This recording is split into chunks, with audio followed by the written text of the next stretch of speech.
Well, Speaker, sir, I'm reminded of that saying, listening to the utterances from the other side. It's like the pot kettle calling the kettle black.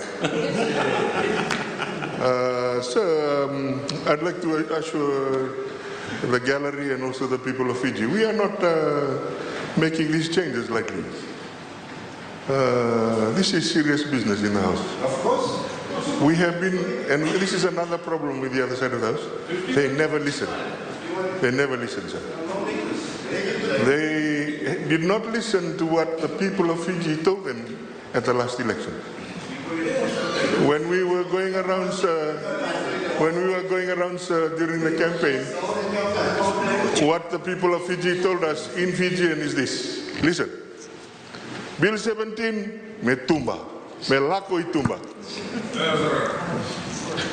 Na media decree, me lako I tumba. What does that mean, Mr. Speaker, sir? Do we need to meander around and talk about and drag this for another 8 weeks? Absolutely not. Absolutely not. So, sir, what this side of the House is saying is, and the Honourable Tiso just mentioned, we will use the Standing Order 51 sparingly and responsibly.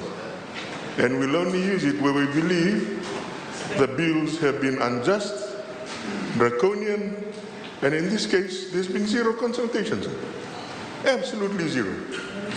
The consultation, the Honourable Ngabo just reminded me, and Honourable Lenore happened after the bill was passed. What a nonsense. What a nonsense. Sir, we'd like to assure this House, and I would like to assure my colleagues on the other side and the leader of opposition, we will use Standing Order 51 responsibly. And you can quote me. And for these two bills, these are wrong bills. They should not exist in a proper democracy.